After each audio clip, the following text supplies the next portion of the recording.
to extrapolate on the number of children and the number of adults, as for the same reasons that I've just mentioned, is that we don't want to start imagining things around what happened last night, especially for the families that were involved. How many are critically ill and how many are stable?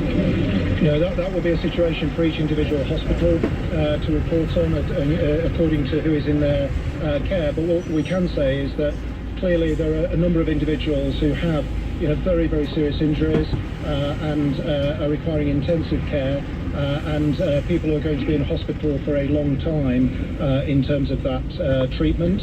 So one of the things we now have to plan for, including mutual support from other areas, is how we ensure that we don't put too much pressure on our hospitals as they are treating and caring for these severely injured individuals. Sorry to press, but this was an event for children. It's relevant to ask how many children are being treated. So I'll repeat that we transported 12 seriously injured children to Royal Manchester Children's Hospital. By children, what's the age? So those are under 16. Under 16, yeah. Can you give us the I can't at this time, I'm afraid. Have you had to bring in specialist doctors At this moment in time, as far as I understand it, all the doctors that were treating these patients are from Greater Manchester. Last night I spoke to all the emergency departments that were admitting patients regularly throughout the night. I know most of those doctors personally, and they're all local doctors. How many staff have you in extra to those who are already at work to help with the incredible? So in terms of the ambulance service, we have an enormous amount of people who volunteer to come in on such incidents. So the sheer number of those people I can't comment on. There were 300 people involved in the actual incident itself, some of which will have been rotated and some of which will have come in voluntarily.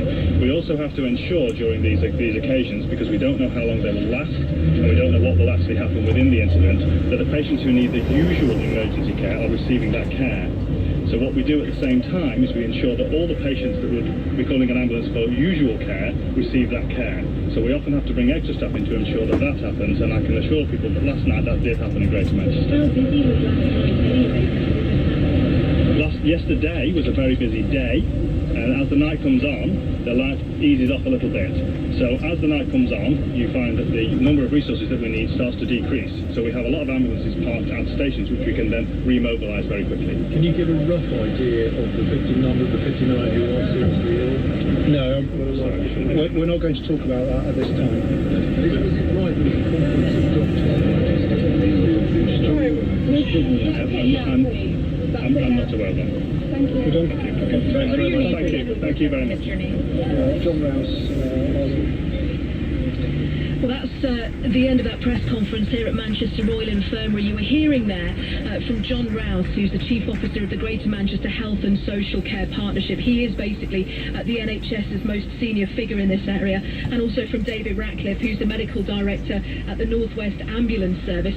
They were just really talking through their response last night. They declared a major incident at 10:46 p.m. Now, if you think that the first calls went into the police at about 10:32, 10:33, they moved incredibly quickly. They were describing there how 60 ambulances went out. They transferred 59 people to, 8 different hospitals around Greater Manchester, some of them as far away as Bolton and Oldham.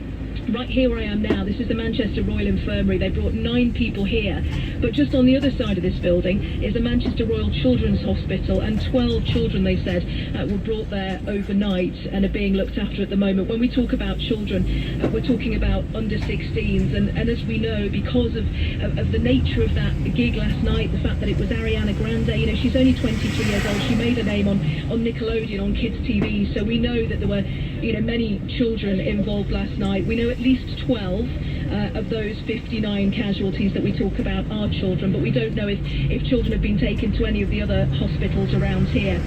I don't know if you heard there as well, a really interesting point, that just a month ago they tested an incident, they said, that was actually very similar to this one. It's the kind of thing they do all of the time they test the responses. They do it in a simulated situation to make sure that those responses work. And just 1 month ago, John Rouse was saying there, they tested out a scenario that was very similar to this one. So they were able to pull those plans out from just 4 weeks ago and to put them to good use last night.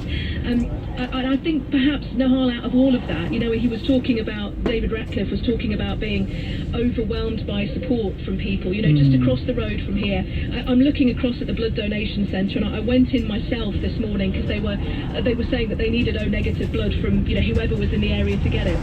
And I was sitting in one of the consulting rooms talking to a nurse in there, and she was describing how the managers had turned up to help, the canteen had sent toast, people from just on their way to work had called in to try and give blood. And just before I left, I said to her, thank you very much for everything that you've done last night and this morning. Thank you very much. And her lip just quivered for a moment, and she said, oh, hang on, don't make me cry. But she pulled it back together. It just it shows you, doesn't it, the pressure that people here have been under in the last few hours, but the way that they have, put the people who needed help